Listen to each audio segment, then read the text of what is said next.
உங்களை குறித்து எச்சரிக்கையா இருங்கள். உன் சகோதரன் உனக்கு விரோதமாய் குற்றம் செய்தால் அவனை கடிந்து கொள். முதல்ல உங்களுக்கு விரோதமா ஒருத்தர் செஞ்சிட்டாங்கன்னு தெரியுது இல்ல, கடிந்து கொள்ளலாம் போய் திட்டுறது இல்லை, முதல்ல அவங்களுக்கு அறிவிக்கணும். இப்போ நீங்க ஒருத்தர் உங்க காலை மிதிக்கிறாரு, நீங்க அட்ஜஸ்ட் பண்ணி நிக்கிறீங்க, அவர் மிதிச்சுக்கிட்டே இருக்கிறார். நீங்க அவருக்கு அறிவிக்கணும், எப்ப நீ என் காலை மிதிச்சிட்டு இருக்கேன்னு சொல்லிட்டு. அப்பாதான் அவர் சொல்லுவார், ஐயோ தெரியாம மிதிச்சிட்டேன் அப்படிம்பாரு. நீங்க என்ன நினைச்சிட்டு இருக்கீங்க, வேணும்ட்டே மிதிக்கிறாரு அப்படின்னு நினைச்சிட்டு இருக்கீங்க. அவர் தெரியாம மிதிச்சிட்டு இருக்கிறாரு. அவருக்கு ஏதோ சாஃப்டா கிடைச்சிருக்குது, நல்லா இருக்குதுன்னு மிதிச்சிட்டு இருக்கிறாரு. நீங்க சொன்ன பிறகும் அவர் மீச்சாதான் இங்க பிரச்சனையே தவிர, அவருக்கு அவரால் நீங்கள் புண்படுத்தப்படுகிறீர்கள் என்பதே அவருக்கு தெரியாவிட்டால் எப்படி அவர் மேல குறை சொல்ல முடியும்? அவர் செய்யறது சரியோ தவறோ, என் மனசுக்கு இது நீங்க பேசுற விதம் சரியில்லை, எனக்கு இப்படி பேசினா பிடிக்காதுன்றதை என்னைக்காவது நாம அவங்ககிட்ட சொல்லியிருக்கிறோமா? நம்ம யாரை குறித்து குறை சொல்லுகிறோமோ, யார் நம்மளை காயப்படுத்துறதா நினைக்கிறோமோ அவங்க கிட்ட என்னைக்காவது சொல்லியிருக்கிறோமா? உன் சகோதரனுக்கு உனக்கு விரோதமாய் குற்றம் செய்தால் அவனை கடிந்து கொள். அவன் மனஸ்தாபப்பட்டால் அவனுக்கு மன்னிப்பாயாக. அவன் மனஸ்தாபப்பட்டால் அவனுக்கு மன்னிப்பாயாக. பாருங்க, மன்னிப்பு குறித்து எவ்வளவு அழகா இருக்குது. சும்மா மன்னிச்சுட்டு போன்னு சொல்ல, நீ அவனுக்கு முதல்ல தெரிவி. நிறைய பேருக்கு அவங்க இவங்களை காயப்படுத்துறாங்கன்ற மேட்டரே தெரியாம செஞ்சுட்டு இருக்கிறாங்க. அப்ப நம்ம போய் அவங்கள்ட்ட கேட்கலாம். நீ இப்ப பாருங்க, ஒருத்தர் உங்களை காயப்படுத்துறாங்கன்னும் போது முதல்ல அவர்களுக்கு அறிவிக்க வேண்டியது நீங்கள் காயப்பட்டிருக்கிறீர்கள் என்பது அவங்களுக்கு தெரியணும். அல்லது அப்போ முதல் கேள்வி என்ன, அவரு இன்டென்ஷனா என்ன காயப்படுத்துகிறாரா, வேணும்னே தெரிந்து கொண்டே என் கால்களை மிதிக்கிறாரா? ஒண்ணு. ரெண்டாவது, நான் அவரை எந்த விதத்திலாவது காயப்படுத்திருக்கிறேனா? பொதுவா இது நல்ல ஒரு கேள்வி. யாராவது உங்களை காயப்படுத்துற மாதிரி உங்களுக்கு தெரிஞ்சா, யாராவது உங்களை மோசமா நடத்துற மாதிரி உங்களுக்கு தெரிஞ்சா, நீங்க அவங்க கிட்ட கேட்க வேண்டிய முதல் கேள்வியே, நான் எப்பவாவது உங்களை காயப்படுத்திருக்கிறேனா? நான் ஏதாவது உங்களை காயப்படுத்திட்டனோ? ஏன்னா காயப்பட்டவர்கள் தான் காயப்படுத்துறாங்க. நாம அப்படி செய்ய வேண்டிய அவசியம் இல்லை. ஆனா உலகத்துல அப்படிதான் நடந்து கொண்டு இருக்குது. யார் காயப்படுறாங்களோ அவங்க தான் காயப்படுத்துறாங்க. அப்ப நம்ம அவங்கள்ட்ட கேட்கலாம், நான் உங்களை எதாவது காயப்படுத்திட்டேன்னா அப்படி கேட்கலாம். அப்ப அவங்க கேட்பாங்க, ஏன் அப்படி கேட்குறீங்க? இல்லையே. இல்லை, நீங்க இப்ப நடந்துகிட்ட விதம் என்னை காயப்படுத்துற மாதிரி இருந்தது. அப்ப நீங்க ஒருவேளை தெரியாம செஞ்சிட்டீங்க போல் இருக்கு. ஆமா, ஐயோ நான் தெரியல, அப்படின்னு காயப்பட்டுட்டீங்களோ அப்படின்னு அவங்க சொல்றதுக்கு வாய்ப்பு இருக்கு. அவர்களுக்கான வாய்ப்பை நம்ம கொடுக்கணும். அவங்க அன்னைக்கு என்ன ப்ரெஷர்ல வந்தாங்களோ தெரியாது, அவங்க காரியங்களை எப்படி புரிஞ்சுக்கிட்டாங்களோ தெரியாது. ஒரு ஒரு ஒரு சூப்பர்வைசர் இருக்கிறாரு, நீங்க அவருக்கு கீழே வேலை செஞ்சுட்டு இருக்கீங்க, அவர் கத்துறாரு. கத்தனோடனே என்ன சொல்றாங்கன்னு சொன்னா, இவர் எப்பவுமே என்னை கரை வச்சு அடிக்கிறாரு அப்படிங்கிறாங்க. அதான் டேக்கிங் பர்சனல். அவர் ஒரு சூப்பர்வைசர், அவருக்கு உங்களுக்கு என்ன உறவு? அவர் ஏன் உங்களை காயப்படுத்தணும்? எந்த அவசியமும் இல்லையே. அவருக்கு வேலை நடக்காத ப்ரெஷர், அவருக்கு அந்த ப்ரெஷரை எப்படி ரிலீஸ் பண்ணணும்னு தெரியாம உங்களை கத்துறாரு. தட் இஸ் நாட் அவர் கரம் வச்சு உங்களை அது ஒன்றும் செய்யல, அப்படி நீங்க நினைச்சுக்கிறீங்க. அதுதான் டேக்கிங் இட் பர்சனல். இப்ப அவர் சாந்தமா இருக்கும்போது அல்லது வேலையை விட்டு சாயந்தர நேரத்தில் போகும்பொழுது கூட போகிற வாய்ப்போ அல்லது ஒரு டீ சாப்பிட்றதுக்கு நீங்க ஒரு டீ அவருக்கு வாங்கி கொடுத்துட்டு நீங்க அவர்கிட்ட கேட்டு பாருங்க, சார் என்னைக்காவது நான் உங்களை கேவலமா பேசிட்டேனோ, யார் முன்னேறாவது உங்களை நான் தப்பா நடத்திட்டேனோ? இல்லையாப்பா, இல்லை நீங்க எப்பவும் என்கிட்ட இப்படி நடக்குற மாதிரி. ஐயோ அப்படியா, வேலை ப்ரெஷர்ல அவன் என்ன போட்டு தொல்லை பண்றதுல நான் உங்களை கத்தி போடுறேன்ப்பா அப்படின்னு சொல்லி அப்ப சொல்லுவார். அப்பதான் நமக்கே தெரியும் அது நம்மளை நோக்கி செலுத்தப்பட்டதில்ல, அது அவருடைய ப்ரெஷரை வெண்ட் அவுட் பண்றாரு அப்படிங்கிறது. நாம தேவையில்லாம காயப்பட்டுக்கிட்டு இருக்கிறோம்னு சொல்றேன். எத்தனையோ பேர் இப்போ சுகமாகிட்டு இருக்கீங்கன்னு எனக்கு தெரியும், நிறைய ரிலீஸ் ஆகிட்டு இருக்கோம். சார் தேவையில்லாமல் நிறைய பேரை நம்ம சுமந்துக்கிட்டு இருக்கிறோமே, இவங்க இவங்களுக்கு நம்மளை பிடிக்கல, அவங்களுக்கு நம்மளை பிடிக்கல, இவங்க என்ன கரம் வச்சு அடிக்கிறாங்க, இப்படிலாம் எதை எடுத்தாலும் என்னமோ நான் ரொம்ப முக்கியமான ஆள் மாதிரியும் என்னை பற்றி அவர் வீட்டுக்கு போனால் மறந்துட கூட செய்வார். அந்த வேலை ஸ்தலத்தில் தான் அவர் கத்தியிருப்பாரு. நான் நினச்சிக்கிறேன் அவர் வாழ்க்கையே நான் தான் கட்டுப்படுத்தி வச்சிருக்கிறோம் போல் இருக்கு, அவர் எனக்காகவே வாழ்ந்துட்டு இருக்க மாதிரி நான் நினச்சிட்டு இருக்கேன். சில சமயங்களில் நாம ரொம்ப சென்சிட்டிவாக இருக்கிறதுனால கூட எல்லாத்துலேயும் காயப்பட முடியும். முதலாவது அஃபென்ஸ்னா என்னன்னு புரிஞ்சுக்கோங்க. ரெண்டாவது, அஃபென்ஸ் வராம ஒரு இடமே இருக்காது. மூன்றாவது, உங்களை குறித்து எச்சரிக்கையாயிருங்கள். நான்காவது, உங்களை யாரு காயப்படுத்துறதா நீங்க நினைக்கிறீங்களோ, உன் சகோதரனுக்கு விரோதமாக குற்றம் செய்தா அவனுக்கு மன்னிப்பாயாக. அவங்கள விடுதலை செய்வீங்க. அவங்களுடைய பார்வையிலிருந்து பார்க்கும்போது இதை ஒருவேளை இன்டென்ஷனலா செஞ்சாங்களா, அல்லது அவங்க தெரியாம செஞ்சிட்டாங்களா, அல்லது அவருடைய பிரச்சனையை நம்ம மேல சுமத்துறாங்களா, இன்றைக்கு அவருடைய சூழ்நிலை சரியில்லையா? இதெல்லாம் நாம் புரிந்து கொண்டோம் என்று சொன்னால் நம்முடைய இருதயத்துக்குள்ளாக ஒரு மகிழ்ச்சியை நாம் வைத்துக் கொள்ள முடியும். அதுதான் பரலோக ராஜ்யம். எங்கேயோ போறது இல்லை. அவன் ஒரு நாளில் 7 தரம் உனக்கு விரோதமாய் குற்றம் செய்து 7 தரம் உன்னிடத்தில் நான் மனஸ்தாபப்படுகிறேன் என்று சொன்னால் அவனுக்கு மன்னிப்பாயாக. முதல்ல அவன் மனஸ்தாபப்படுறான், ஐயோ தெரியாம செஞ்சுட்டேன் அப்படின்னு சொன்னா நீங்க அதை தெரியாம செஞ்சுட்டு தான் நம்பணும், அவ்வளவுதான். அப்பதான் மன்னிக்கவே முடியும். வேணும்ட்டே செய்யறான்னு நீங்க நினைச்சீங்கன்னா மன்னிக்கவே முடியாது. மன்னிக்கவே முடியலன்னா என்ன பிரச்சனைன்னு சொல்லி சொன்னா, இப்ப யாரால உங்களுக்கு அஃபண்ட் வருதோ அவன் கழுத்துல எந்திர கல்லை கட்டுறோம். நாம மன்னிக்காத வரைக்கும் புரிஞ்சுக்கோங்க, அந்த கயிறு உங்களோட கூட அட்டாச் ஆகிருக்குது, நீங்களும் உள்ள முங்கிடுவீங்க. எப்போ மன்னிக்கிறோமோ அப்போதான் அவனுக்கு நமக்கும் சம்மந்தம் இல்லைன்னு ரிலீஸ் ஆகும்போது தான் அவன் கழுத்துல மட்டும் கல் இருக்கும். இல்லை நான் அவனை மறக்கவே மாட்டேன், அவனை நான் பழி வாங்கியே தீருவேன் அப்படின்னா நீங்களும் சேர்ந்து முங்கிடுவீங்க. அதனால தான் அடிக்கடி சொல்லுவேன், இந்த மன்னிக்காமல் இருக்குதுன்றது தப்பு செஞ்சவங்க ஜெயிலில் இருப்பாங்க, அவங்கள பாதுகாக்கிறதுக்காக போலீஸ் அந்த ஜெயிலில் இருக்கும். அவர் தப்பே செய்யாமல் ஜெயிலில் இருப்பார், அவரும் ஜெயிலில் தான் இருப்பார், ஆனால் தப்பே செய்யாமல் இருப்பார். அதுபோல் தப்பு செஞ்சவங்களை பாதுகாக்கிறோம், தப்பிக்க விடாமல் பாதுகாக்கிறோம், நம்முடைய இருதயத்தில் வச்சு பூட்டி வச்சு அவங்கள மறக்காம இருந்து நாமளும் அந்த சிறையிலே இருக்க வேண்டிய அவசியம் கிடையாது. மன்னிப்பு அப்படின்னு சொன்னாலே ரிலீஸ்ன்னு தான் அர்த்தம். அந்த மன்னிப்புன்றது நமக்கு நாம செய்து கொள்ளக்கூடிய நன்மை. அதனால தான் அது எத்தனை முறை வேணா செய்யலாம். அவன் மனசாவப்படுறான், அவனை ரிலீஸ் பண்ணிடும், அவனை மன்னிக்கிறதுன்றது அவனுக்கு செய்யற நன்மை இல்லை. அவனை மன்னிக்கிறதுன்றது நாம் அவன் செய்தது சரி என்று ஒத்துக்கொள்கிறோம் என்று அர்த்தம் இல்லை. இது குறித்து மன்னிப்பு குறித்து நம்ம டீட்டெயிலாக பேசலாம். ஆனால் நான் இன்னைக்கு சொல்ல வர்றது என்னன்னா, அவனுக்கு தெரியாமலே அவன் செஞ்சுக்கிட்டு இருந்தானா முதல்ல அவனுக்கு சொன்னீங்களா, உன் சகோதரனுக்கு விரோதமாக குற்றம் செய்தால் அவனை கடிந்துகொள். ஏன்னு சொன்னா, நீங்க எப்படி ஒரு ஆகாரம் சாப்பிடும் பொழுது, நீங்க எவ்வளவு நல்ல ஆகாரம் சாப்பிட்டாலும், எவ்வளவு விட்டமின்ஸ் மினரல்ஸ்லாம் நிறைஞ்ச ஆகாரம் சாப்பிட்டாலும் அந்த ஆகாரம் வயிற்றுக்குள்ள போகும்போது ஒரு விஷயம் நடக்கும். விட்டமின்ஸ் மினரல்ஸ்லாம் போய் மீதி கழிவுன்னு கொஞ்சம் வெளியேறும். கழிவே இல்லாத உணவு அப்படின்றது இல்லை. அப்படி இருந்து நீங்க எடுத்துக்கிட்டீங்கன்னா உங்களுக்கு ரொம்ப சிக்கல். ஸோ நீங்க எவ்வளவு நல்ல சாப்பாடு சாப்பிட்டாலுமே அதுல கழிவுகள் இருக்குது. அப்போ உடல் நல்லா இயங்கணும்னா என்ன பண்ணணும்னு சொல்லி சொன்னா, சாப்பிடுறதில் உள்ள சத்துக்கள் போக மீதி உள்ள கழிவுகள் சரியாக வெளியேற வேண்டும்.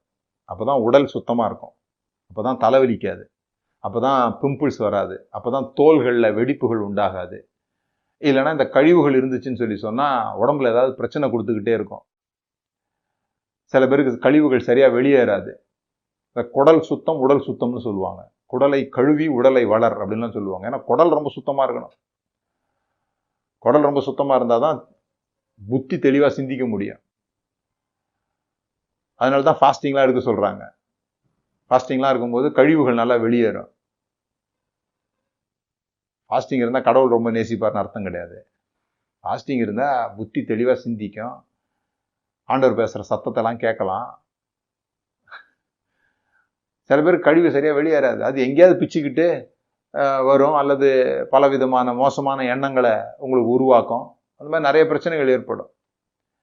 எப்படி எந்த ஒரு நல்ல ஆகாரத்திலையும் சத்தம் இருக்குது கழிவும் இருக்குதோ, அதுபோல எந்த ஒரு உறவுலையும் கழிவும் இருக்குது சத்தம் இருக்குது.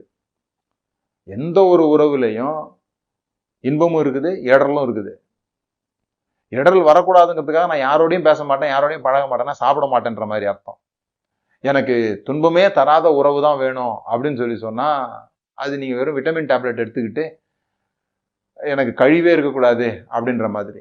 நீங்க நல்ல ஆகாரம்னு ஒன்று சாப்பிட்டீங்கன்னா எப்படி கழிவு வருதோ அது போல நல்ல உறவு என்று ஒன்று இருந்தால் அதுல உங்களுக்கு பிடிக்காத விஷயம், உங்களுக்கு கசப்பு தருகிற விஷயம், உங்களுக்கு கோபம் தருகிற விஷயம், உங்களுக்கு எரிச்சல் தருகிற விஷயம், உங்களுக்கு ஏமாற்றம் தருகிற விஷயம் கண்டிப்பா இருக்கும். அதை வெளியேற்ற கற்றுக்கொள்ள வேண்டும். அவங்கள்ட்ட இருந்து வருகிற நன்மைகளை வைத்துக்கொண்டு, எப்படி உங்களுடைய உடல் சுத்தமா இருந்தா உடலுக்கு ஆரோக்கியமோ அதுபோல உங்கள் இருதயம் சுத்தமா இருக்கிறதும் உடலுக்கு ஆரோக்கியம். உடலும் சுத்தமா இருக்கணும், இருதயமும் சுத்தமா இருக்கணும். பாருங்க, உபாகமம் 29:18 நான் வாசிக்கிறேன். எப்படி தினந்தோறும் குளிக்கிறோமோ, எத்தனை முறை அழுக்குப்பட்டாலும் உடனே கழுவி சுத்தமாக்குறோமோ, எப்படி தினந்தோறும் கழிவுகளை வெளியேற்றுகிறோமோ அதுபோல் உன் சகோதரன் எத்தனை முறை வந்து உங்ககிட்ட மனஸ்தாபப்படுறேன்னு சொன்னாலும் அந்த கழிவை உடனே என்ன பண்ணணும்? நீக்கணும். உபாகமம் 29:18 அந்த லாஸ்ட் வரி மட்டும் நான் வாசிக்கிறேன். உங்களில் இராதபடிக்கு நஞ்சையும் எட்டியையும் முளைப்பிக்கிற யாதொரு வேர் உங்களில் இராதபடிக்கு பாருங்கள். நஞ்சையும் எட்டியையும் முளைப்பிக்கிற யாதொரு வேர் உங்களிடத்தில் இராதபடி பாருங்கள். இதுதான் எபிரேயர் 12:15 சொல்லப்படுறத பார்க்குறோம். எபிரேயர் 12:15 இங்கிருந்து இந்த வார்த்தையை எடுத்து பயன்படுத்துறத பார்க்குறோம். ஒருவனும் தேவனுடைய கிருபையை இழந்து போகாதபடி யாதொரு கசப்பான வேர் முளைத்தெழும்பி கலகம் உண்டாக்குறதுனால் அநேகர் தீட்டுப்படாதபடிக்கு. அதுக்கு மேல உள்ள வசனம் பார்த்தீங்கன்னா, யாவரோடும் சமாதானமாயிருங்கள், பரிசுத்தம் உள்ளவராயிருக்கும் நாடுங்கள், பரிசுத்தம் இல்லாமல் ஒருவனும் கர்த்தரை தரிசிப்பதில்லைன்னு சொல்லிட்டு, ஒருவனும் தேவனுடைய கிருபை இழந்து போகாதபடிக்கு யாதொரு கசப்பான வேர் முளைத்தெழும்பி கலகம் உண்டாகிறதுனாலே அநேகர் அந்த கசப்பான வேர் எழும்பிருச்சுன்னா, உள்ளுக்குள்ள உங்களுக்கு கசப்பான வேர் இருந்துருச்சுன்னா இருதயம் சுத்தம் இல்லாமல் போயிடும். இருதயத்தில் சுத்தம் உள்ளவர்கள் பாக்கியவான்கள், கர்த்தரை தரிசிப்பார்கள். அப்ப இந்த இருதயத்துல நீங்க சுத்தம் இல்லாமல் போகும்போது என்ன ஆகும்னா, இந்த எப்படி நாக்குல ஒரு கசப்பு இருக்குது, ஒரு கசப்பை நீங்க சாப்பிட்டுட்டீங்க, அதுக்கப்புறம் நீங்க சாப்பிட்றது எல்லாம் நல்ல பொருளா இருந்தா கூட, இனிப்பான பொருளா இருந்தா கூட, இந்த கசப்பை தொட்டுட்டு போகும் பொழுது அது என்ன நடக்கும்? உள்ளுக்குள்ள போகும்போது கசப்பு மாதிரியே தெரியும் சுவை. ஏன்னா கசப்பு ஏற்கனவே நாக்குல இருக்கிறதுனால. அதுபோல உங்கள் இருதயத்துல கசப்பு இருந்ததுன்னா உள்ளுக்குள்ள இருந்து வர்றது எல்லாமே கசப்பாவே வெளியே வரும். அதை தொட்டுட்டு வெளியே வரும். நீங்க பாத்திருக்கீங்களா? மன்னிச்சிட்டோம்னு சொல்லுவோம். ஒரு ஆளை வந்து நான் அவர் மன்னிச்சிட்டேங்க அப்படின்லாம் சொல்லுவோம். கர்த்தாவே மன்னி ஆண்டவரே அப்படின்னு சொல்லிடுவோம். அல்லது யாரோ 2 பேர் வந்து உங்களை சேர்த்து வைப்பாங்க, கையெல்லாம் கொடுத்து சேர்த்து வைப்பாங்க, நீங்க ஃப்ரெண்ட்ஸா இருக்கணும் அப்படின்லாம் சொல்லிட்டு போவாங்க. அந்த மாதிரிலாம் சேர்றவங்க நீங்க பாத்தீங்கன்னா, அந்த நபரை பற்றி வேறு யாராவது நல்லா பேசினாங்கன்னா உங்களுக்கு உள்ளுக்குள்ள எரிச்சலா இருக்கும். வேற யாராவது நல்லா பேசினாங்கன்னா, அல்லது நீங்க அந்த நபரை பத்தி எப்ப பேசும்போதும் நல்லவர் தான் இருந்தாலும் அப்படின்னு அவரை பத்தி ஒரு மோசமானதை சொல்லிடுவீங்க. கசப்பை தொட்டுட்டே வரும். இதுல இருந்தெல்லாம் நம்ம விடுதலை ஆகணும். அதுக்குதான் மன்னிப்பு. நம்ம எத்தனையோ முறை மன்னிக்கிறோம் அப்படின்னு சொல்லி சொன்னா, இந்த கசப்புகளை உள்ள சேமிச்சு வைக்காம அப்பப்போ வெளியேற்றுகிற ஒரு பண்பு நமக்குள்ள வந்துடணும். அப்பப்போ நம்ம கசப்புகளை வெளியேற்றிக்கிட்டே இருக்கணும். இந்த நாள்ல நான் உங்களுக்கு சொல்றது இதுதான். Have a clean stomach and have a clean heart. இந்த மன்னிப்பு அப்படிங்கிறது வந்து ஒரு உணர்ச்சி வெளிப்படுத்துகிற ஒரு விஷயம். ரொம்ப ஆழமான ஒரு காயம் இருக்கும்போது மன்னிக்கிறது வந்து சாதாரணமா இருக்காது. எப்படி யாக்கோபு ஏசாவை பார்க்கும்போது கட்டி பிடிச்சி அழுதானோ, அது ஒரு எமோஷன். அது யோசேப்பு பாருங்க, அவனை குழியில போடும்போது அவன் அழல, அவனை சட்டையை புடுங்கும்போது அவன் அழல, தப்பே செய்யாம ஜெயில போடும்போது அவன் அழல, அடிமையா விற்கப்படும் போது அழல, எங்கேயுமே அவன் அழுதான்னு போடல. ஆனா சகோதரர்களை மறுபடியுமாக பார்க்கும் பொழுது அந்த சீன் யோசித்து பாருங்க. எங்கேயுமே அழாத ஒரு ஆளு, ஆனா எங்க சத்தம் போட்டு அழுறான், பார்வோன் வீடு கேட்கிற அளவுக்கு அழுறான். அவனுடைய அந்த அன்பு அந்த அளவுக்கு பொங்குது. அது நல்ல ஒரு, நம்மலாம் எதுக்கு அழுதுட்டு இருப்போம்னா, அவங்கள பார்க்கும்போது அழமாட்டோம்.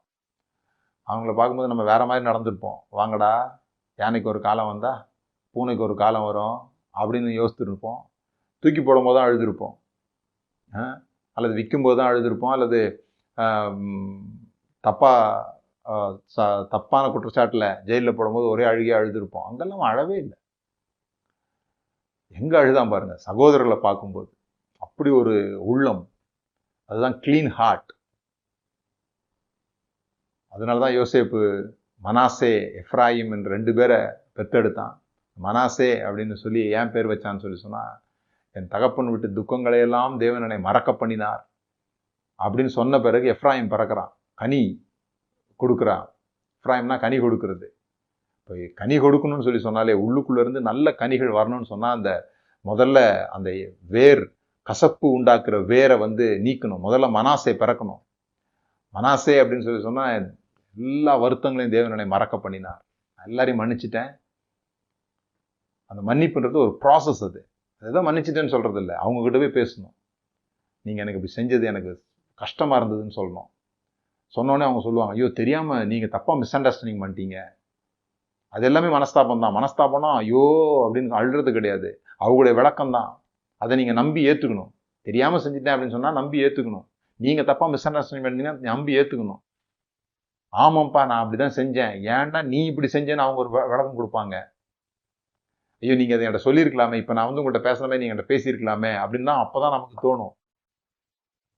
இது ஒரு ப்ராசஸ். இது எப்படி சாப்பிட்றது, குடலுக்குள்ள போய் பல வேலைகளை செஞ்சு பிறகு அது ரெண்டா பிரிஞ்சு கழிவுகள் வெளியே இருக்கிறதோ, அது போல ஒரு புண்படுகிற ஒரு விஷயமோ, வாழ்க்கையில மோசமான ஒரு அஃபென்ஸை ஒரு இன்சல்ட்டா நீங்க நினைக்கிறீங்கன்னா அது ஒரு ப்ராசஸ். அதை ப்ராசஸ் பண்ணி வெளியே அனுப்பணும்.